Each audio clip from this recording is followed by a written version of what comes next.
വാസുദേവായ ഓം നമോ ഭഗവതേ വാസുദേവായ ഓം നമോ നാരായണായ ഓം ശ്രീകൃഷ്ണായ നമ. ഓം ശ്രീമദ് ഭാഗവത മഹാപുരാണം അതിൻ്റെ മാഹാത്മ്യം 5-ാമത്തെ അധ്യായം 74-ാമത്തെ ശ്ലോകം തൊട്ട് ഇപ്പോൾ പറയണു. ഓം സന്ദിഗ്ധോ ഹി ഹതോ മന്ത്രോ വ്യഗ്രജിത്തോ ഹതോ ജപ അവൈഷ്ണവോ ഹതോ ദേശോ ഹതം ശ്രാദ്ധം അപാത്രകം. 81-ാമത്തെ പാഠം ആണ്. ഇവിടെ മന്ത്രം, അതിൻ്റെ ഉപയോഗം, അതിൻ്റെ ഫലം, അത് ഉപയോഗിക്കേണ്ടി വരുന്നതിൻ്റെ കാരണം, ഇങ്ങനെ പലതും. അപ്പോൾ നമ്മളൊരു മന്ത്രം ജപിക്കുമ്പോൾ അതിലൊരു സംശയം ഉണ്ടായാൽ അത് പ്രശ്നമായി. ഭാഗവതം വായിക്കുമ്പോൾ ഭാഗവതത്തിലൊരു സംശയം ഉണ്ടായാൽ, ഭാഗവതത്തിൻ്റെ അർത്ഥം കിട്ടാഞ്ഞിട്ടുള്ള സംശയമല്ല, ഈ ഭാഗവതം വായിച്ചാൽ എന്തെങ്കിലും കിട്ടുമോ എന്ന് തോന്നിയാൽ കഴിഞ്ഞു, അതാണ്. അപ്പോൾ അത് സംഭവിക്കരുത്. പിന്നെയോ, മനസ്സിനെ നമ്മൾ ഏകാഗ്രമാക്കാതിരുന്നാൽ ജപത്തിന് ഫലം കിട്ടില്ല. നമ്മളിപ്പോൾ ഭാഗവതം വായിക്കുകയാണ്, ഭാഗവതം കേൾക്കുകയാണ്, ഭാഗവതത്തിലല്ല ശ്രദ്ധ എങ്കിൽ വേണ്ടത്ര ഫലം കിട്ടില്ല. അതേപോലെ വിഷ്ണു ഭക്തി ഇല്ലെങ്കിൽ, ശാക്തേയരാണ്, ശൈവരാണ്, അപ്പോൾ അവർക്ക് ഈ ഭേദബുദ്ധി കാരണം കൊണ്ട് സംഭവിക്കും. ഭേദബുദ്ധിയാണ് കാരണം. അപ്പോൾ ഞാൻ ഭാഗവതം കേട്ടു, എനിക്ക് കിട്ടിയില്ല എന്ന് പറഞ്ഞിട്ട് കാര്യമില്ല. അപ്പോൾ അതിൻ്റെ വിഷ്ണു ദീക്ഷ ഇല്ലെങ്കിൽ ആ ഉദ്ദേശിച്ച ഫലം കിട്ടില്ല. പിന്നെ ധർമ്മത്തിൽ പറഞ്ഞിരിക്കുന്ന ലക്ഷണങ്ങൾ മുഴുവനെ ഉള്ള ഒരു ഭക്തനാണ് എങ്കിൽ ഫലം കിട്ടും. ആ ലക്ഷണങ്ങൾ മുഴുവൻ ഇല്ലാത്ത ഭക്തനാണ് ഇത് കേൾക്കുന്നതെങ്കിൽ, ബ്രാഹ്മണനാണ് കേൾക്കുന്നതെങ്കിൽ, അപ്പോൾ അത് കിട്ടില്ല. അതേപോലെ ദാനം തൊട്ടുള്ളത് കൊടുക്കുമ്പോൾ, അന്നദാനം സ്വീകരിക്കാൻ അർഹതയുള്ളവരാണോ വരുന്നത്, കലികാലത്ത് നോക്കാൻ പറ്റില്ല, എല്ലാവർക്കും കൊടുക്കാം. എങ്കിലും പറയുകയാണ്, ഇപ്പോൾ നമ്മൾ കാലിയഴിച്ചുകൂട്ട് നടക്കണോ, 13 ബ്രാഹ്മണരെ വിളിച്ചിട്ട് വേണം കാലിയഴിച്ചുകൂട്ട് നടത്താനായിട്ട്, ആ പൂജയോട് കൂടിയിട്ട്. അപ്പോൾ അതിന് വലിയ ഫലമാണ്. ആ ബ്രാഹ്മണരെല്ലാം സാത്വികരാണ്, ഭാഗവതന്മാരാണ്, പണ്ഡിതന്മാരാണ് എങ്കിൽ, ഭക്തന്മാരാണ് എങ്കിൽ വലിയ ഫലമാണ്. ചെറിയ ഫലമല്ല, വലിയ ഫലമാണ്.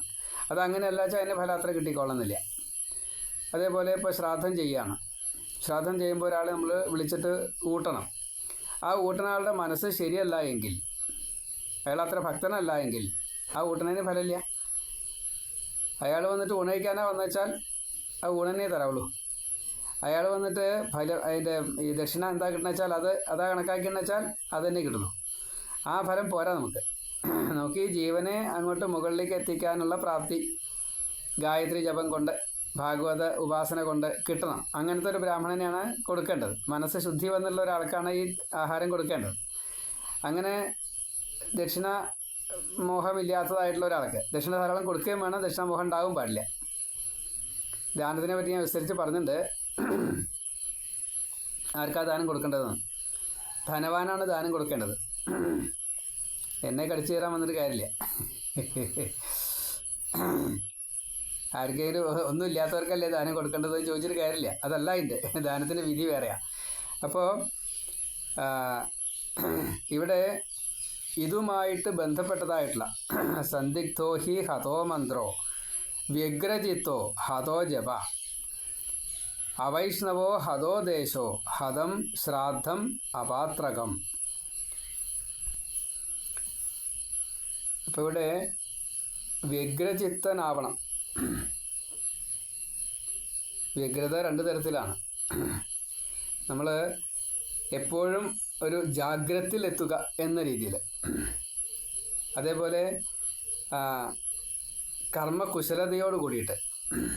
ശ്രവണം എന്നുള്ളത് കർമ്മകുശലതയോട് കൂടിയിട്ട് വേണം ചെയ്യാൻ. ശ്രവണം കർമ്മമാണ് എന്ന് അറിഞ്ഞാലേ പറ്റുള്ളൂ. അപ്പോൾ ഒരു കർമ്മത്തിന് എന്തൊക്കെ വേണം? ഇന്ദ്രിയം പ്രവർത്തിക്കണം. ചെവിയുടെ ഇന്ദ്രിയം അത് നന്നായിട്ട് പ്രവർത്തിക്കണം. അത് മനസ്സുമായിട്ട് കൂട്ടി യോജിപ്പിക്കണം. വേഗം കഴിയും വേണം. കാരണം ഇത് ഓരോന്നിങ്ങനെ പറയുമ്പോൾ അതിൻ്റെ അർത്ഥം എടുത്ത് മറ്റേ ആദ്യം പറഞ്ഞതിനോട് കൂട്ടി യോജിപ്പിച്ച് ഇനി വരാൻ പോകുന്നത് എന്നു ചിന്തിച്ച് 3 കാലത്തിൽ ചിന്തിക്കണം എന്നാണ് ഒരു ശ്രവണത്തിന്.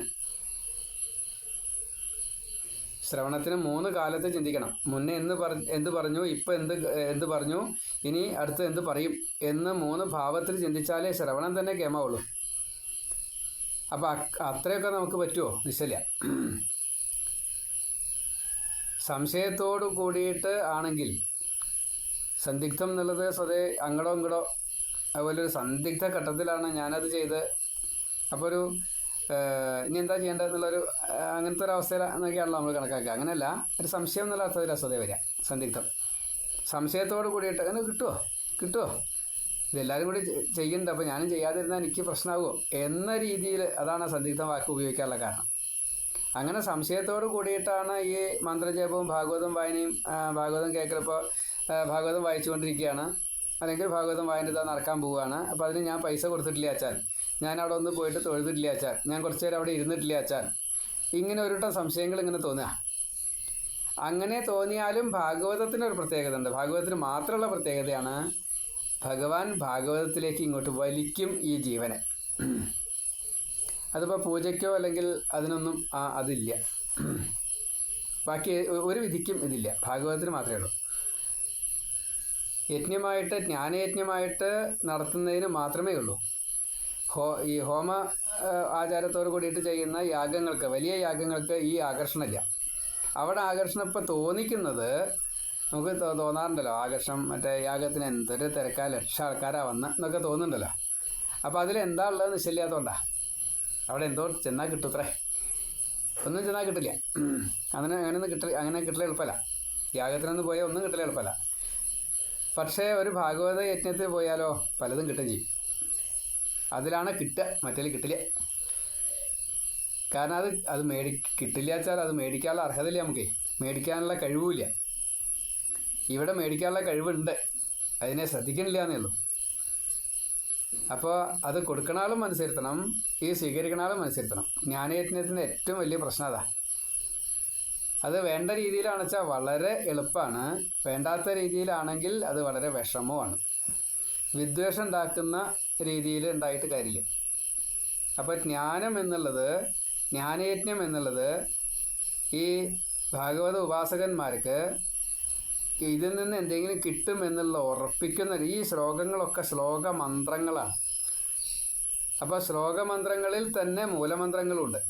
അതാണ് ഓം നമോ ഭഗവതേ വാസുദേവായ മൂലമന്ത്ര. നാരായണ കവചത്തിൽ ഓം ശ്രീകൃഷ്ണായ നമ, അത് മൂലമന്ത്ര. ഓം നമോ നാരായണായ മൂലമന്ത്ര. അപ്പം അതിൻ്റെയൊക്കെ കട്ടി വളരെ കൂടുതലാണ്. കാരണം നമുക്കൊന്നും ഉൾക്കൊള്ളാൻ പറ്റാത്തതിനൊക്കെ കൂടുതൽ അർത്ഥവും അതിൻ്റെ പലതും കൂടുതലാണ്. അപ്പോൾ അതൊക്കെ ഇതിലുണ്ട്. ശ്ലോകമന്ത്രങ്ങളുണ്ട്, മൂലമന്ത്രങ്ങളുണ്ട്. ഇനി അടുത്തതാണ് ഇപ്പോൾ ഒരു സ്തുതി. അത് ചെറിയ സ്തുതിയാണ് വെച്ചാൽ, ഇപ്പോൾ ജ്വരസ്തുതി 4 ശ്ലോകമേ ഉള്ളൂ. ആ 4 ശ്ലോകത്തിൻ്റെ അർത്ഥം എത്രയാണെന്ന് ചോദിച്ചാൽ അറിയില്ല. ഒരു ഭാഗവതം മുഴുവനുണ്ട്. ശുഗസാരസ്തുതം ഒരു ശ്ലോക സ്തുതിമന്ത്രമാണ്. അപ്പോൾ അതിൽ പോസിറ്റീവും നെഗറ്റീവും ഉണ്ട്. ഖലന്മാർക്കും ഇത് മഹാപാപികൾക്കും ഇത് കേട്ടാൽ മുക്തി, അവർക്കും മുക്തിയെ കൊടുക്കുന്ന ഭഗവാനെയാണ് ഇതിലുള്ള പറഞ്ഞിരിക്കുന്നത്. അപ്പോൾ എല്ലാറ്റിലും ഈ നെഗറ്റീവിനെ കളയാനുള്ളതായിട്ട് ഒളിപ്പിച്ച് വെച്ചിട്ടുണ്ട്. ചിലത് പുറമേക്ക് പറയപ്പെടും, ചിലത് ഗോപ്യമായിട്ട് ഉള്ളിലിരിക്കും. നാരായണ എന്നുള്ള മന്ത്രത്തിൻ്റെ ഈ നെഗറ്റീവ് നകാരത്തിലാണ് കിടക്കണം. നാകാരമാകുമ്പോഴേക്കും ജീവനായി. നകാരോ അഭാവ, നാകാരോ ജീവ. അപ്പോൾ അതിൻ്റെ ഉള്ളിൽ ഓരോ അക്ഷരത്തിലും ഉള്ളിൽ ഒളിപ്പിച്ച് വെച്ചതിനെ എടുക്കാൻ നമുക്ക് അറിയാത്തത് കൊണ്ട് നമുക്ക് എന്തില്ല, സംശയം തീരെ അങ്ങനെ ഇല്ല. നകാരോ അഭാവ, നാകാരോ ജീവ, രാകാരോ രാതീതി, യകാരോ സഖ്യ, നകാരോ ഭഗവാൻ സ്വയം. അതും നകാരം നരസിംഹമൂർത്തിയാന്ന് പ്രത്യേകം പറയുന്നുണ്ട്. അപ്പം ഇങ്ങനെ നാരായണനെ അർത്ഥം എടുത്താലാണ് നാരായണായ, നാരായണന് വേണ്ടിക്കൊണ്ട് നമഹ എന്നെടുക്കാൻ പറ്റുള്ളൂ. അവിടെ നകാരം അഭാവമാണ്. മകാരം എന്നുള്ളത് മഹ. ആ മഹ എന്നുള്ളത് മഹ് എന്നുള്ളതാണ്, വിസർഗമാണ്. മ കഴിഞ്ഞിട്ട് വിസർഗമാണ്. സത്വരജസ്തമോ ഗുണങ്ങൾ മൂന്നും കൂടി ചേർന്ന ബ്രഹ്മാവിഷ്ണു മഹേശ്വരൻ മൂർത്തിമൽ, അതിൻ്റെ മാക്സിമത്തിൽ മൂർത്തിമത് ഭാവം എന്നാ പറയുക. അതാണ് സത്വരജ സമോ ഗുണങ്ങളുടെ മൂർത്തിമത് ഭാവമായിട്ടുള്ള ബ്രഹ്മാവിഷ്ണു മഹേശ്വരന്മാരാണ് മ എന്ന് ആ ഒരു അക്ഷരം മകാരവും വിസർഗം കൂടി ഇട്ടാൽ. ഓങ്കാരം 8 മാത്ര 38 മന്ത്രം, അതിനെപ്പോൾ പറയണില്ല. രാമ എന്ന മന്ത്രത്തിന് പോലെ തന്നെ, താരക ബ്രഹ്മമന്ത്രം പോലെ തന്നെ, ഹ്രീംകാര മന്ത്രം പോലെ തന്നെ ഈ ഓരോ മന്ത്രങ്ങൾക്കും അത്രയും കൂടുതൽ അർത്ഥമുണ്ടേ. ഓരോ അക്ഷരമേ ഉള്ളൂ പണ്ട് കാര്യമില്ല. ബീജമന്ത്രാക്ഷരങ്ങൾ അതിൻ്റെ അർത്ഥങ്ങൾ ഒക്കെ കൂടുതലാണ്. ഓം എന്നുള്ള ശബ്ദബ്രഹ്മാണ്, എല്ലാവർക്കും അറിയാം. അപ്പോൾ ഈ നകാരമാകുന്ന അഭാവം സത്വരജസമോ ഗുണങ്ങളാകുന്ന മ ബ്രഹ്മാവിഷ്ണു മഹേശ്വരന്മാരാണ്. അതിൻ്റെ അർത്ഥം എന്താ? നമ എന്നുള്ളതിൻ്റെ അർത്ഥം എന്താ? എനിക്ക് ഈ ത്രിഗുണങ്ങളെ മറികടക്കാറാവണേ, ആ ഭാവത്തിലേക്ക് എത്തണേ എന്നാണ് നമ എന്നുള്ളതിൻ്റെ അർത്ഥം. അതുകൊണ്ടാണ് നമസ്കാരം. കരം നമ്മളവിടെ എന്താ ചെയ്യുന്നത്? കൃതിയാണ്, ചെയ്യുകയാണ്. ഇതിനു വേണ്ടിയിട്ട് സമർപ്പണം ചെയ്യുന്നു, അതാണ് നമസ്കാരം. ശരീരത്തിൻ്റെ മുഴുവൻ മനസ്സോട് കൂടിയിട്ട് സമർപ്പിക്കുന്നു. 7 ശരീരഭാഗങ്ങളും മനസ്സും കൂടിയിട്ട് 8, അതാണ് അഷ്ടാംഗ നമസ്കാരം. കൈകളെ കൊണ്ടാണ് നമ്മൾ പ്രവൃത്തി ചെയ്യുക. അതുകൊണ്ടാണ് അതിനെ കൂപ്പിയിട്ട്, ഇതാ കൈ ഞാൻ കൂപ്പി വെച്ചിരിക്കണു, ഇനി ഒരു പ്രവൃത്തിയില്ല എനിക്ക്.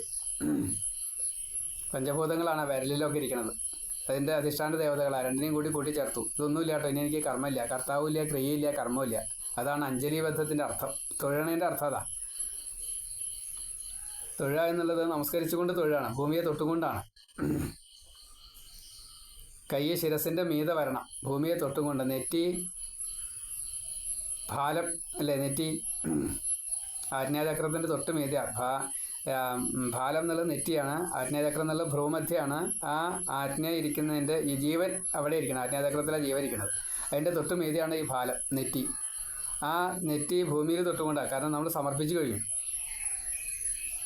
സംശയിക്കേണ്ട, അതാ എൻ്റെ എല്ലാ പ്രവർത്തനങ്ങളും കർമ്മം ചെയ്യുന്നത് എടുക്കുക എന്നുള്ള ഭാവം, അത് കർമ്മമാണ്. കർമ്മത്തിൽ ഏറ്റവും പ്രധാനമാണ് എടുക്കൽ. അപ്പോൾ ആ എടുക്കൽ ഇതാ, ഞാൻ ഒന്നും ഒരു പ്രവൃത്തിയും എടുക്കുന്നില്ല. അതാണ് വിരലിൽ ഈ പഞ്ചഭൂതങ്ങളും അതിൽ അധിഷ്ഠാന ദേവതകളൊക്കെ ഉണ്ട്. അതിലെ കർത്താവും കർമ്മവും ക്രിയയുണ്ട്. അത് ഇതാ കൂട്ടി വെച്ചേർക്കണം, ഇതൊന്നുമില്ല. അതാണ് നമസ്കാരം. എത്ര അർത്ഥം ചോദിച്ചാൽ മനസ്സിലാ, ധാരാളമാണ്. അപ്പം ഈ ഒരു അർത്ഥത്തിൽ എടുത്താലാണ് ഈ സന്ദിഗ്ധം സംശയം തീരുള്ളൂ. അപ്പോൾ മന്ത്രത്തിൽ എന്തൊക്കെ വേണം? ഈ നാരായണനായിക്കൊണ്ട് ഞാൻ എന്താ നമസ്കരിക്കണോ? ഓം നമോ നാരായണായ. അതാണ്. അങ്ങനെ വ്യഗ്രചിത്തോ ഹതോ ജപ. അവിടെ ശിഥിലമായിട്ടുള്ളൊരു മനസ്സിൻ്റെ ഉടമകളാണ് നമ്മളൊക്കെ. അതും വേണം ഇതും വേണം എന്ന് ഇടത്തോട്ടും വലത്തോട്ടും മേപ്പെട്ടും കീഴ്പ്പെട്ടും 4 പുറം 8 പുറം 10 പുറം ചിന്തിച്ചിട്ടാണ് പോണെങ്കിൽ വ്യഗ്രചിത്തനായി. ഏകാഗ്രചിത്തനല്ലാണ്ടേ.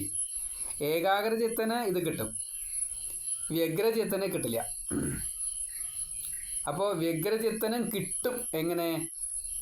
അതിൻ്റെ മാക്സിമത്തിൽ അതിനെ എടുക്കാൻ സാധിക്കുമെങ്കിൽ. വ്യഗ്രം എന്താണ്? 4 പുറത്തേക്ക് നമ്മുടെ മനസ്സ് പോവുകയാണ്. ഈ 4 പുറത്തിലെയും പോസിറ്റീവ് മാത്രം എടുക്കുക, അത് മുഴുവൻ ഈ ഒന്നിലേക്ക് അന്വയിക്കുക. അത്രയ്ക്കൊന്നുള്ള കഴിവ് നമ്മുടെ ഈ മനസ്സിനില്ല, ലൗകികർക്കില്ല. അപ്പം അതുകൊണ്ട് വ്യഗ്രചിത്തൻ ആവാൻ നമുക്ക് സാധിക്കില്ല. അതുകൊണ്ട് ഞാൻ ആദ്യം പറഞ്ഞത് വ്യഗ്രചിത്തനാവണം എന്ന്.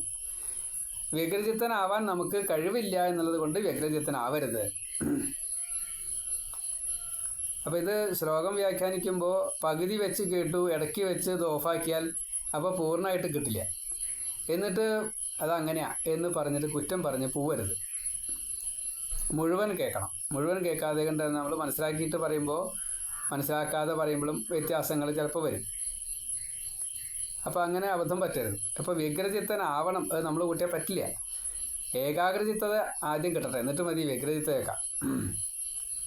എല്ലാറ്റിൻ്റെയും പോസിറ്റീവ് എടുത്തിട്ട് ഒന്നിലേക്ക് അന്വയിക്കാൻ കഴിയുന്ന ആ വ്യഗ്രതയുണ്ടെങ്കിൽ, അതിജാഗ്രതയിൽ എത്തുകയാണെങ്കിൽ ഈ ജാഗ്രതനെ ഇല്ലാണ്ടാക്കാൻ സാധിക്കും. എപ്രകാരത്തിലാണ് ഒരു വെളുത്ത പ്രതലത്തിൽ കറുത്ത പുള്ളിയെ നോക്കിയിട്ട് കറുത്ത പുള്ളി വെളുത്ത പ്രതലമായിട്ട് മാറ്റാനും ബാക്കിയുള്ളതൊക്കെ കറുപ്പാക്കാനും സാധിക്കുന്നത്. അതേപോലെ കറുത്ത പുള്ളിയാണ് നമ്മൾ നോക്കിയത്, അതാണ് വെളുപ്പായിട്ട് മാറിയത്.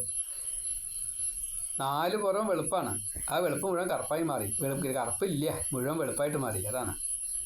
അതിനെ മാത്രമേ കാണുന്നുള്ളൂ, ബാക്കിയുള്ളൊന്നും കാണുന്നില്ല. എന്ന കൂട്ടത്തിൽ വ്യഗ്രത അയച്ചാൽ കുഴപ്പമില്ല. ജാഗ്രതത്തിൽ വ്യഗ്രത, ഏകാഗ്രത ആദ്യം കിട്ടട്ടെ, എന്നിട്ട് വേണം വഴിക്കൊക്കെ എത്താനായിട്ട്. അപ്പം അത് വേണ്ട. അപ്പം അതുകൊണ്ട് ഇവിടെ പറഞ്ഞാൽ എന്താ, വ്യഗ്രജിത്തോ ഹതോ ജപ.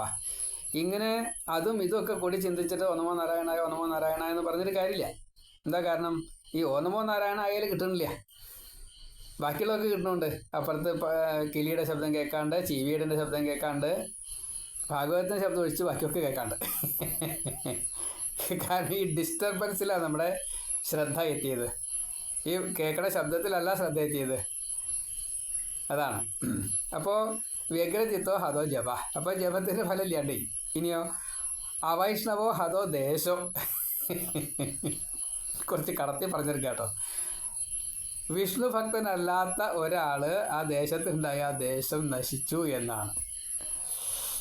അപ്പോൾ ശാക്തേയരും ശൈവരൊക്കെ ചൂടാവണ്ട.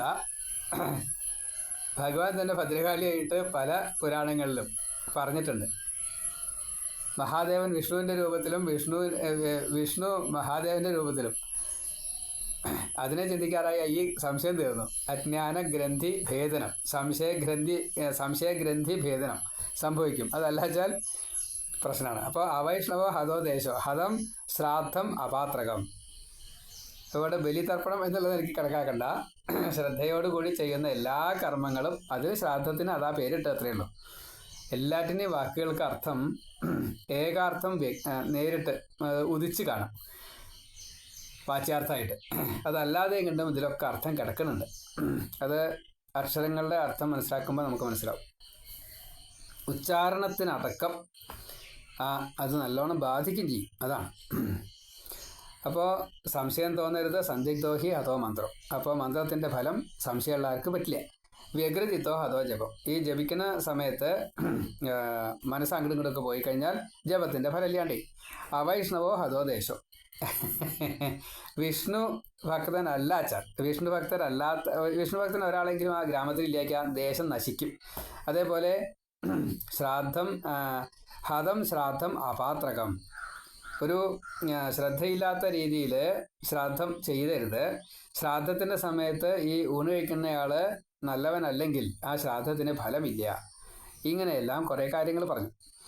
സന്ദിഗ്ധോ ഹി ഹതോ മന്ത്രോ വ്യഗ്രജിത്തോ ഹതോ ജപ അവൈഷ്ണവോ ഹതോ ദേശോ ഹതം ശ്രാദ്ധമപാത്രകം. ഇനി ഹതം അശ്രോത്രിയേ ദാനം അനാചാരഹതം കുലം വിശ്വാസോ ഗുരുവാക്യേഷു സ്വസ്മിൻ ദീനത്വഭാവന മനോദോഷജയശ്ചൈവ കഥായാം നിശ്ചലാമതി ഏവമാധികൃതം ചേത് തഥാ വൈ ശ്രവണേ ഫലം. ദോഷങ്ങളെ ഒന്നിച്ചാണ് പറയാം. വേദം പഠിക്കാതെ ഉള്ള ഒരു ബ്രാഹ്മണന് വേദമൊന്ന് കേൾക്കുക, ഒരു മുറജപം ചെയ്യാതിരിക്കുക, മുതലോറ എന്നൊക്കെ പറയും, അതൊക്കെ ചെയ്യാതിരിക്കുക, വേദത്തെ പ്രയോഗിക്കാതിരിക്കുക, സൂക്തങ്ങൾ ജപിക്കാതിരിക്കുക, അങ്ങനെയുള്ള ആളുകൾക്ക് ബ്രാഹ്മണ്യം ഇല്ല.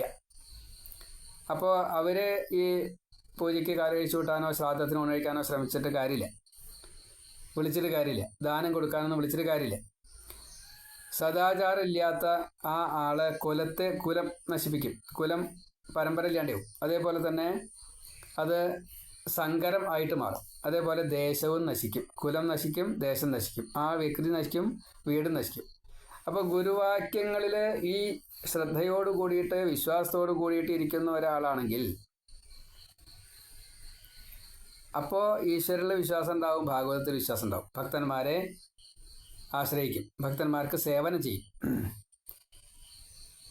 പിന്നെ ഞാൻ ഒരു ദീനനാണ്, എൻ്റെ മനസ്സിനെ ചലിപ്പിക്കുന്നതുള്ള കാമക്രോധാദി വൃത്തികളുടെ മീതെ ജയം, നെഗറ്റീവിനെ മുഴുവൻ ജയിക്കുക, അതൊന്നും നെഗറ്റീവ് എന്നിൽ വരാതിരിക്കുക, ഞാൻ വേണ്ടതൊക്കെ ചെയ്യും, കഥയിൽ മാത്രം എൻ്റെ ശ്രദ്ധ, ഇങ്ങനെ ഒരു ദൃഢഭാവം ഉണ്ടെങ്കിൽ ജ്ഞാനം കിട്ടും. അദൃഢമാണെച്ചാൽ അജ്ഞാനാണ്. അപ്പോൾ ദൃഢമായിട്ടുള്ള ഒരു ഭാവത്തിൽ ഭാഗവതത്തെ കേൾക്കുകയാണെങ്കിൽ ശ്രവണം ചെയ്ത് അത് മുന്നേയും ഇപ്പോഴും ഇനി ഭാവി എന്ത് പറയും എന്നും അറിയുന്ന ഒരു ഭാവത്തിലാണ് ഇരിക്കുന്നതെങ്കിൽ പൂർണ്ണമായിട്ടുള്ള ഫലം. ഹതം അശ്രോത്രിയെ. അശ്രോത്രി അത് ഇവിടെ ശ്രോത്രിയൻ, അശ്രോത്രിയൻ. വേദത്തെ കേട്ടവൻ, വേദത്തെ കേൾക്കാത്തവൻ, വേദത്തെ കേട്ട് അറിഞ്ഞ് പ്രയോഗിക്കാത്തവൻ, പഠിക്കാത്തവൻ എന്നൊക്കെ അർത്ഥം. ശ്രോത്രികൻ ബ്രാഹ്മണനാവാനുള്ള ഒരു ഭാവമാണ്. വേദം പഠിച്ചിട്ട് ഈ ശ്രോത്രിക ഭാവത്തിലെത്തിയാലാണ് വേദത്തെ പഠിച്ച് പ്രയോഗിക്കുക. അങ്ങനെയൊക്കെ പുരോഹിത ആകുമ്പോഴേക്കും പഠിക്കലായി, പ്രയോഗമാണ്. പുരോഹിത വൃത്തി പ്രയോഗിക്കലാണ്. പുരോഹിതം എന്ന് പറയുമ്പോൾ നമ്മളതിനൊരു കാറ്റഗറി ആയിട്ട് വെച്ചെടുക്കുക. വൈദികനാണത്രേ, പുരോഹിതനാണത്രേ എന്നൊക്കെ പറയില്ലേ. പ്രയോഗിക്കുന്ന ആളുകളൊക്കെ വൈദികനാണ്. അത് കുലം എന്ന് പറഞ്ഞപ്പോൾ വൈദിക കുലം എന്നായിപ്പോയി. ഒയ്ക്കൻ, പുരോഹിതൻ, അതിനൊരു കുലം എന്ന് വെച്ചു. അതൊക്കെ അത് ചെയ്യുന്നയാൾ എന്നേ അർത്ഥമുള്ളൂ. പുരോഹിതൻ എന്നുള്ളത് അത് ചെയ്യിക്കുന്നയാൾ എന്നേ അർത്ഥമുള്ളൂ. അത് ചെയ്യാൻ അറിയും, ചെയ്യിക്കും, അങ്ങനത്തെ ആളാണ് പുരോഹിതൻ, ഒയ്ക്കൻ. അപ്പോൾ ഇത് കുലം ആയി. രാജാവ് കുലം ആയില്ലേ, തന്ത്രി കുലം ആയില്ലേ, വൈദികൻ കുലം ആയില്ലേ. അങ്ങനെ ഒരു പരമ്പര ഇല്ല. ശിഷ്യ അങ്ങനെയാണ്. ശിഷ്യ പ്രശിഷ്യ പരമ്പരയാ, അല്ലാണ്ട് കുലം ഇതിന് പറഞ്ഞിട്ടില്ല. നമ്മളതിൽ നിന്ന് വക്രീക്കപ്പെട്ടു. മന്ത്രിയുടെ മകൻ മന്ത്രിയാ, ഡോക്ടറുടെ മകൻ ഡോക്ടറാ, ഡോക്ടർ കുലം. കാട്ടിലാച്ചാൽ കാട്ടിൽ, അയാൾക്ക് പിന്നെ കുലമില്ല, കാട്ടിലെയാണ്, കാട്ടുവാസിയാണ്. അപ്പോൾ അങ്ങനെ ഒരു കാറ്റഗറി പാടില്ല. നമ്മളിപ്പോൾ വലിയ അബദ്ധത്തിലാണ്. കലികാലത്തിൽ നമ്മൾ വലിയ അബദ്ധമാണ്. ബ്രാഹ്മണൻ്റെ കുലം, ക്ഷത്രിയൻ്റെ കുലം, വൈശ്യൻ്റെ കുലം. നമ്മളങ്ങനെ തെറ്റിദ്ധരിക്കപ്പെട്ടു. എന്നോടൊരാൾ വിളിച്ച് പറയേണ്ടി ചെയ്തു, വ്യാസൻ ബ്രാഹ്മണൻ ആയിരുന്നില്ല, അറിയോ ചോദിച്ചത്. ഏതോ ഒരാൾ എൻ്റെ പേരിൽ വേറെ എന്തോ ചെയ്യുന്നുണ്ട്. അയാളത് തെറ്റിദ്ധരിച്ചിട്ടാണ് എന്നോട് പറഞ്ഞിട്ടുണ്ടാവുക. അത്രയേ ഉള്ളൂ. ഞാൻ പറഞ്ഞു, ഞാൻ എന്തായാലും അങ്ങനെ പറഞ്ഞിട്ടില്ല. എനിക്ക് അങ്ങനെ ഒരു ദുരഭിമാനമായിട്ട് ഇല്ല. ഞാനായിട്ട് പതിവില്ല. ഏതോ ഒരു തലപ്പത്തിരിക്കുന്ന ഒരാളാണ് ഈ ആധ്യാത്മിക ഫീൽഡിൽ. എന്നോട് ചോദിച്ചതാണ് മൂപ്പര്. പ്രായമൊക്കെ കുറേ ഉണ്ട്, അപ്പോൾ ഒന്നും പറയാനും നിവൃത്തിയില്ല. അല്ലെങ്കിൽ ഞാൻ പറഞ്ഞായിരുന്നു, ഒന്നും പറഞ്ഞില്ല. അപ്പോൾ എന്തായാലും പറഞ്ഞു വന്ന ഇതാണ്, അശ്രോത്രികനായാൽ വേദത്തെ കേൾക്കുക, കേട്ടത് പഠിക്കാതിരിക്കുക, പ്രയോഗിക്കാതിരിക്കുക. അപ്പോൾ അശ്രോത്രിക ഭാവം വരും. അപ്പോൾ അശ്രോത്രികനാണെങ്കിൽ അത് ഹതം വധിച്ചു. അപ്പോൾ പിന്നെ വേദം അയാളിൽ എത്തില്ല, അത്രയേ ഉള്ളൂ. പിന്നെ ദാനം അനാചാര ഹതം കുലം, അങ്ങനെയല്ല, ഹതം അശ്രോത്രിയെ ദാനം. അപ്പോൾ ഇങ്ങനെയുള്ള ഈ വേദത്തെ അറിയാത്ത ഒരാൾക്ക് ദാനം കൊടുത്തിട്ട് പ്രത്യേകിച്ച് ഒരു ഫലമില്ല. അതേപോലെ അനാചാര ഹതം കുലം, നമ്മൾ ആചരിക്കുന്നില്ല, രാവിലെ നേരത്തെ നീക്കുന്നില്ല, കുളിക്കുന്നില്ല, ഭസ്മം കുരിടുന്നില്ല, തേവാരങ്ങളൊന്നും ചെയ്യണില്ല വെച്ചാൽ അങ്ങനെയാണെങ്കിൽ ബ്രാഹ്മണില്ല, നമ്മൾ ഭക്തനും ആവില്ല. 8 മണിക്കോ 9 മണിക്കോ നീക്കുന്ന ആൾ ഭക്തനല്ല. അല്ല, അതിനൊരു കാലം ഇതൊക്കെ വെച്ചിട്ടുണ്ട്. അല്ല, അയാൾ ഭക്തനല്ല എന്നൊന്നും പറയാം നമ്മൾ കൂട്ടിയാൽ പറ്റില്ല. കാരണം കഥകൾ ധാരാളമുണ്ട്, മഹാഭക്തന്മാരുടെ കഥകൾ പലതുമുണ്ട്. അപ്പോൾ മഹാഭക്തന്മാരാ, അവർ ഈ ആചാരം ചെയ്യണില്ല. കാരണം അതിൻ്റെ മീതെ പോയിട്ടുണ്ട്, ഉപരിചരന്മാരാ. അപ്പോൾ അങ്ങനത്തെ ഭക്തന്മാരെ കുറിച്ച് നമുക്കത് പറയാൻ പറ്റില്ല. അപ്പോൾ അതുകൊണ്ട് ഈ കാക്കശ്ശേരി ഭട്ടേരി മഹാഭക്തനാണ്, സന്ധ്യാവനം ഇല്ലാത്ത ആളാണ്. കാരണം എപ്പോഴും ഉദിച്ച സൂര്യൻ മനസ്സിൽ പ്രകാശസ്വരൂപനായിട്ട് ഭഗവാൻ ഇരിക്കുക. അവർക്ക് സൂര്യനാരായണ ഉപാസന ആവശ്യമില്ല. മറ്റൊരു ഭാവത്തിൽ അവർ എത്തിയിരിക്കണം. അവധൂതനാണ്, ജഡഭരതം വിടിയിട്ടില്ല, ഗായത്രി ജപിച്ചിട്ടില്ല. അപ്പോൾ ഭക്തനല്ലാതെ പറയരുത്, ഭക്തനാണ്. അപ്പോൾ അതിനെ അറിയണം. അപ്പോൾ ഇവിടെ അനാചാരഹതം, നമ്മളെപ്പോലെയുള്ള ലൗകികർക്ക് ഈ ആചാരാനുഷ്ഠാനങ്ങൾ ചെയ്തിട്ടില്ലെങ്കിൽ, സനാതനധർമ്മത്തെ പിന്തുടർന്നിട്ടില്ലാച്ചാൽ നമ്മൾ തെറ്റുകാരാണ്. ഇന്നിപ്പോൾ സനാതനത്തിനെ നിന്ദിക്കുന്നവരാണ്, ഈ ധർമ്മം വേണ്ടാന്ന് പറയുന്നത്. അപ്പോൾ അങ്ങനെയൊന്നും ചിന്തിക്കുകയോ കേൾക്കുക പോലും അറിയരുത്. അങ്ങനെ കേൾക്കുകയും ചെയ്യരുത്, ആ കൂട്ടത്തിലേ കൂടരുത്. അത് സംശയമില്ല. നമ്മൾ ആചാര ഒക്കെ ചെയ്യണം, എല്ലാം ചെയ്യണം. പിന്നെ വിശ്വാസം ഗുരുവാക്യേഷു, ഗുരു പറഞ്ഞതിൽ വിശ്വാസമില്ല വെച്ചാൽ പിന്നെ ഗുരുവിൻ്റെ അടുത്ത് പോയിട്ട് വല്ല കാര്യമുണ്ടോ? അതായത് ഗുരു പറയുന്ന വാക്കും വിശ്വാസമുള്ളതേ പറയാവൂ, വിശ്വസിക്കാവുന്നതേ പറയാവൂ. ഇപ്പൊ പകലാണ് എന്ന് പറഞ്ഞാൽ അത് സത്യമല്ല, പക്ഷെ അർത്ഥസത്യമാണ്. ഇപ്പൊ പകലാണ്. പക്ഷെ ഇപ്പം പകലാണ് എന്നുള്ളതിന് ശാശ്വത ഭാവം ഇല്ല. കാരണം രാത്രിയാണ് നമ്മൾ ഇതേ വാക്ക് മൊബൈലിലിട്ട് കേൾക്കണ വെച്ചാൽ ഇപ്പോൾ പകലാണെന്ന് ഇതാ ഗുരു പറഞ്ഞു ഇപ്പോൾ പകലാണ്, രാത്രിയല്ലേ ഇപ്പത് എന്ന് നമ്മൾ ചോദിക്കും. പക്ഷേ ഇതേ ഗുരു തന്നെ രത്നത്തിന് സ്വയം പ്രകാശം കൊടുക്കാനുള്ള കഴിവുണ്ട് എന്ന് പറഞ്ഞാൽ അത് ശാശ്വതമായിട്ടുള്ള ഭാവ. രത്നം സ്വയം പ്രകാശിത വസ്തുവാണ്. അപ്പോൾ അത് രാത്രി കേട്ടാലും പകല് കേട്ടാലും എപ്പോൾ കേട്ടാലും അത് മാറ്റണ്ട, അത് ശാസ്ത്രമാണ്. അപ്പോൾ ഇത് രണ്ടും വ്യത്യാസം അറിഞ്ഞാലാണ് എന്താ പറയണത് എന്താ കേൾക്കണതെന്ന് മനസ്സിലാവുള്ളൂ. അത് മുഴുവൻ മനസ്സിലാക്കാഞ്ഞാൽ എന്ത് സംഭവിക്കും? അവിടെ പാഖണ്ഡം സംഭവിക്കും. വളരെയധികം മനസ്സിരുത്തിയാലേ നമുക്ക് ഭാഗവതം ഉള്ളിലേക്ക് കയറുള്ളൂ. എന്തുകൊണ്ട് വിശദീകരിക്കണു എന്നുള്ളത് കുറേശ്ശെ ഭാഗവതം ഉള്ളിൽ കയറിയപ്പോഴാണ് ഇത് പറയാൻ തുടങ്ങിയത്, അത്രയേ ഉള്ളൂ. മാത്രമല്ല ലോകരുടെ നിന്ദ ധാരാളമായിട്ട് എന്നെങ്ങനെ എത്രത്തോളം വിഷമിപ്പിക്കാൻ സാധിക്കും അത്രത്തോളം വിഷമിപ്പിച്ചുകൊണ്ടിരിക്കുന്നുണ്ട് പലരും. അതിങ്ങനെ കൂടുതൽ മനസ്സിലാകുമ്പോൾ അതിൻ്റെ ഈ ഭാഗവതം ഉള്ളിൽ ഇല്ലാത്തത് കൊണ്ടാണ് ഈ ഒരു ഭാവം വരുന്നത് എന്ന് നമുക്ക് മനസ്സിലാവുകയാണ്. അപ്പോൾ അത് പറയാനൊരു ധൈര്യം വരിക. ഇത്രയേ ഉള്ളൂ, വേറെ ഒന്നുമില്ല. വേദത്തെ അറിയണം, വേദാർത്ഥത്തെ അറിയണം, അതിനെ പ്രയോഗിക്കണം. അതിൽ പെട്ടതാണ് ആചാരം. ആചാരങ്ങൾ ചെയ്യണം. കുലാചാരം, പ്രായാചാരം. പ്രായത്തിനൊരു ആചാരമുണ്ട്. ബ്രഹ്മചര്യം, അതായത് വിദ്യാർത്ഥി ചെയ്യേണ്ടതാണ് ബ്രഹ്മചര്യം. ഗൃഹസ്ഥൻ ചെയ്യേണ്ടത് കല്യാണം കഴിക്കുക, സന്താനങ്ങളെ ഉണ്ടാക്കുക, ലോകത്തിന് വേണ്ടിയിട്ട് എല്ലാം ചെയ്തു കൊടുക്കുക. ഭക്ഷണം ഉൾപ്പെടെയുള്ള സകലതും അന്നദാനമൊക്കെ അതിൽ പെട്ടതാ. വാനപ്രസ്ഥം ദ്വന്ദ്വം സഹിക്കാനുള്ള കഴിവാണ്, അതാണ് പ്രായാചാരം. സന്യാസം എന്ന് പറഞ്ഞാൽ ഒക്കെ ഒഴിവാക്കണം. മഠം സ്ഥാപിച്ച് കാശ് സമ്പാദിക്കലോ വായന നടത്തലോ യൂട്യൂബിൽ കാശ് ഇതാക്കലോ അല്ല സന്യാസം. രാഷ്ട്രീയത്തിൽ ഇടപെടണ്ട. അപ്പോൾ നമുക്ക് അതൊരു വല്ലാത്ത ഭാവമാണ്. നമുക്കത് പറഞ്ഞിട്ട് കാര്യമില്ല. അതിനെ ഉൾക്കൊള്ളാൻ സാധിക്കണമെങ്കിൽ ഭാഗവതനായിട്ട് മാറണം. ഭാഗവതനായിട്ട് മാറുക എന്ന് പറയുമ്പോൾ വളരെ വ്യത്യാസമുണ്ട്. ഇതേ കുലത്തിൽ ജീവിച്ച് ഇതേ കുലത്തിൽ ഭക്തനായിട്ട് മാറാൻ സാധിക്കും. ഏത് കുലായാലും ഏത് പ്രായമായാലും ഒരു പ്രയാസമില്ല. ലോകഹിതത്തിന് ജീവിക്കാൻ സാധിക്കും. നമ്മൾ വേഷം കെട്ടണ്ട, പേരിടണ്ട, നമ്മൾ നമ്മളായിട്ട് അറിയാതെ കണ്ട് മാറും. അതേ ഭാഗവതം പറയണുള്ളൂ. അപ്പോൾ ആ ആൾക്ക് ഗുരുസ്ഥാനത്തേക്ക് എത്താൻ സാധിക്കും. ആ ഗുരു വിശ്വാസമുള്ള വാക്കേ പറയൂ. അപ്പോൾ വിശ്വാസവും ഗുരുവാക്യേഷു, ഗുരുവാക്യത്തിൽ വിശ്വാസം വരണമെങ്കിൽ ഇങ്ങനെ വേണം, തെറ്റ് ചെയ്യരുത്. സ്വസ്മിൻ ദീനത്വഭാവന, ഞാൻ ദീനനാണ്. ഞാൻ ഇപ്പോൾ എന്നെ സംബന്ധിച്ച് ഞാൻ ദീനനാണ്. എന്താ എനിക്ക് ദീനത്വം? വേണ്ടത്ര അറിവ് എനിക്ക് കിട്ടിയിട്ടില്ല. കുറച്ചറിവ് കിട്ടിയിട്ടുമുണ്ട്. എനിക്ക് ഇനിയും അറിവുകൾ കിട്ടണം. ഭഗവാനെ അറിയാൻ സാധിക്കണം. അതിന് തടസ്സം എന്താ ഉള്ളത്? തടസ്സമുള്ളത് ഈ ദേഹബോധമാണ്. ഈ ദേഹത്തിന് വേണ്ടത് എന്തോ അതെനിക്ക് കിട്ടിയിട്ടില്ല എന്നുള്ള തോന്നലാണ്. അതാണ് ദീനത്വം. ആ ദീനത്വത്തിൽ നിന്നും മറികടക്കണം. ഇനി വേറെ ചിലവരുടെ ദീനത്വം, രോഗം ദീനത്വമാണ്, ദാരിദ്ര്യം ദീനഭാവമാണ്, സന്താനമില്ലായ്മ ദീനഭാവമാണ്. അതിലാണ് ശ്രദ്ധ എങ്കിൽ അതിനെ മറികടക്കാൻ ഭാഗവതത്തെ ആശ്രയിച്ചാൽ മതി എന്നാ. ഈ മൂന്നും പരിഹരിക്കപ്പെടും. ഭഗവാൻ അത് തരും. ദാരിദ്ര്യത്തെ തീർത്തു തരും, സന്താനത്തെ തരും, കല്യാണം കഴിപ്പിക്കും. നമ്മളിപ്പോൾ തൊന്തുകാരിയുടെ കഥ വായിച്ചല്ലോ. തൊന്തുകാരി ഉണ്ടാവാനുള്ള കാരണം എന്താ?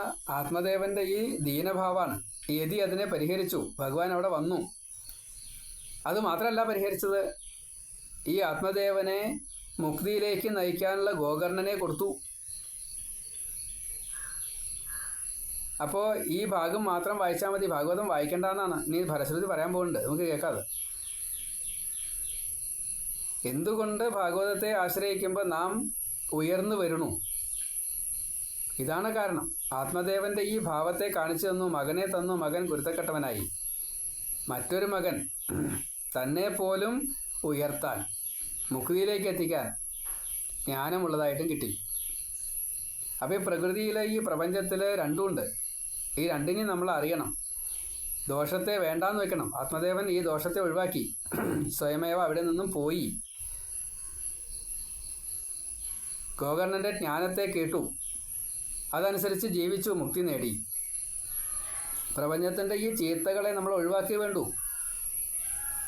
നമ്മൾ നമ്മുടെ സ്വഭാവത്തിൽ ഈ മറ്റുള്ളവരെ ദ്രോഹിക്കുക എന്നത് ഒഴിവാക്കിയാൽ നമ്മൾ രക്ഷപ്പെട്ടു, ആ ദേശം രക്ഷപ്പെട്ടു, ആ കുലം രക്ഷപ്പെട്ടു.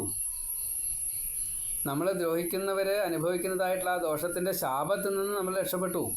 അത് സംഭവിക്കണില്ല. ഇപ്പോൾ കലികാലമാണ്. അതിൽ നിന്ന് എന്തോ സ്വാർത്ഥം കിട്ടുമെന്ന് തോന്നുക. സ്വാർത്ഥം കിട്ടില്ല.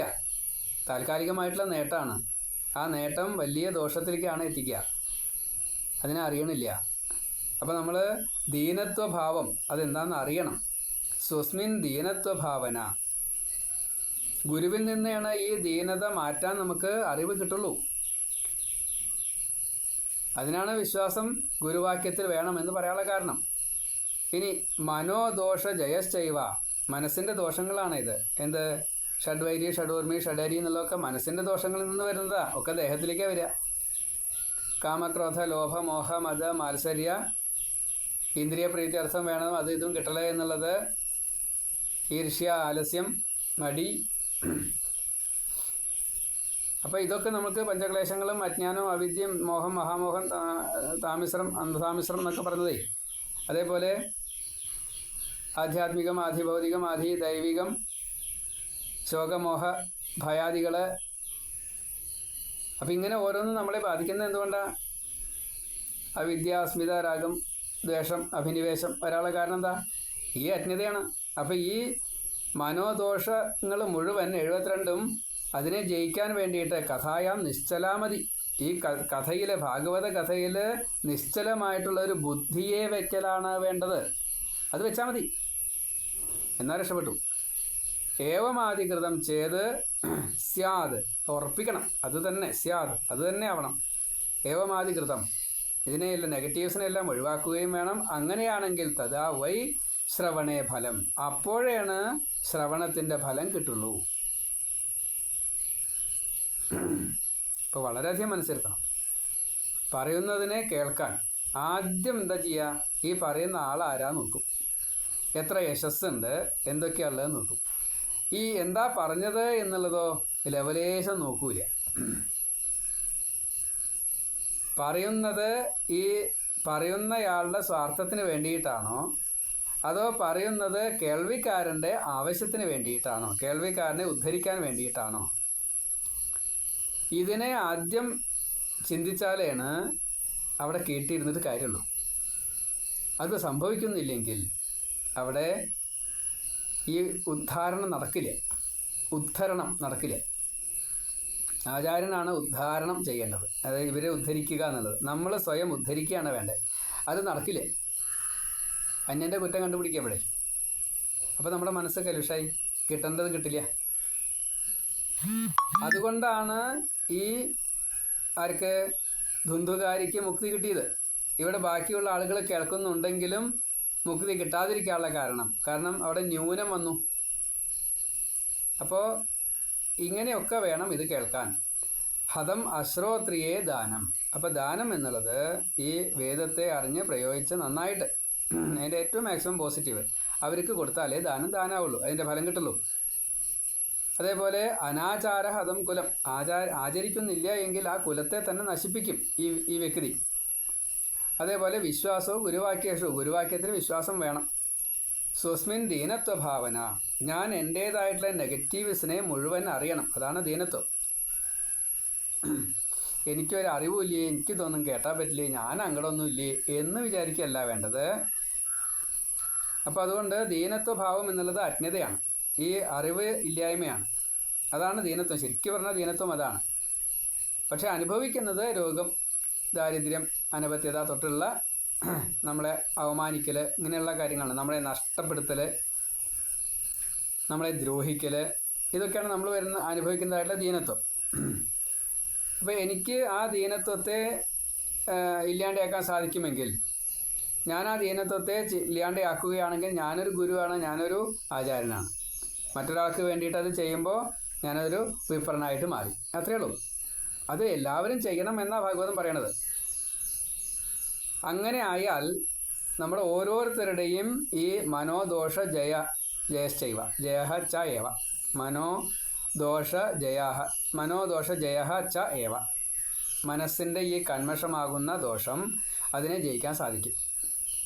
മാത്രമല്ല അത് ജയിച്ചാലോ കഥായാം നിശ്ചലാമതി. ഈ ഭാഗവത കഥയിൽ നിശ്ചലമായിട്ടുള്ള, ഉറപ്പിച്ചതായിട്ടുള്ള, ഇളകാത്തതായിട്ടുള്ള, ചഞ്ചലമല്ലാത്ത, ചലിക്കാത്തതായിട്ടുള്ള ഒരു ബുദ്ധിയെ എത്തും. അപ്പോൾ ഏവമാദി കൃതം ചെയ്ത് അങ്ങനെയാണ് നമ്മുടെ ഈ മനസ്സിനെ, ചിത്തത്തിനെ അവിടേക്ക് വയ്ക്കാൻ സാധിക്കുന്നത് എങ്കിൽ, ഏവമാദി കൃതം, ഈ പ്രവൃത്തി അങ്ങനെയാണ് എങ്കിൽ, ഇപ്പോൾ ശ്രവണം എന്നുള്ള പ്രവൃത്തിയാണെന്ന്, ആ ശ്രവണം അത് കഴിഞ്ഞാൽ പിന്നെ മനനം, അത് കഴിഞ്ഞാൽ നിധിധ്യാസം ഉണ്ട് എങ്കിൽ അതാണ് കൃതം. ഏവമാദി കൃതം. ആ കൃതം എന്നുള്ളത് ഇതാണ്, ശ്രവണമാണ്. ശ്രവണം കൃതം, അത് പകല്. അത് കഴിഞ്ഞാൽ രാത്രിയാകുമ്പോൾ മനനവും നിധിധ്യാസവും. അത് കഴിഞ്ഞാൽ വീണ്ടും പിറ്റേ ദിവസം, രണ്ടാമത്തെ ദിവസം ശ്രവണം. ഇങ്ങനെ ചെയ്തു. ഏവമാദി കൃതം ചെയ്ത് ഇങ്ങനെയാണ് ചെയ്യുന്നത് എങ്കിൽ സ്യാദ്, ഉറപ്പായിട്ടും വേണം, ഫലം ഉറപ്പായിട്ടും, തഥാ വൈ ശ്രവണം ഫലം, ശ്രവണത്തിൻ്റെ ഫലം തഥാ ഉറപ്പായിട്ടും സ്യാദ്, കിട്ടുക തന്നെ ചെയ്യും, ഉറപ്പിച്ചു. അതാണ്. അപ്പോൾ 76ാമത്തെ ശ്ലോകം കൂടി ഇപ്പോൾ പറഞ്ഞു.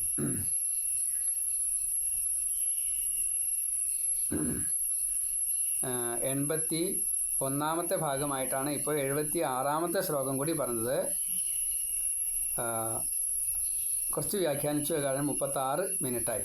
പക്ഷേ നിങ്ങൾ ഇത് കേൾക്കുക, ഷെയർ ചെയ്യുക, അതിൻ്റെ പോസിറ്റീവിനെ മാത്രം എടുക്കുക. ഒരുപാട് കിട്ടാനുണ്ട്. കിട്ടുന്നതിനെ ജീവിതത്തിൽ പ്രയോഗിക്കുക. അതാണ് നിധിധ്യാസം. ഒരു കാരണവശാലും അന്യരെ ദ്രോഹിക്കില്ല എന്നുള്ളത് പ്രതിജ്ഞയെടുക്കുക. അഹിംസാവാദിയാവുക. മഹാത്മാവ് ആകുക. ആത്മാവ് എന്നുള്ളത് നമ്മുടെ ജീവാത്മാവാണ്. ഈ ജീവാത്മാവിനെ മഹത്വവൽക്കരിക്കുക.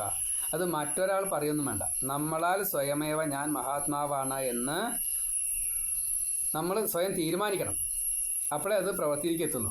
ഞാൻ മഹാത്മാവാണ്, സ്വയമേവ തീരുമാനിക്കുക. അതാണ് ഇടയ്ക്കിടയ്ക്ക് ഭഗവാൻ നമ്മളെ കൊണ്ട് പറയിക്കേണ്ടത്. ഞാൻ ഈശ്വരനാണ്, ഞാൻ ഈശ്വരനാണ് എന്ന് പറയൂ എന്ന് പറയുന്നുണ്ട്.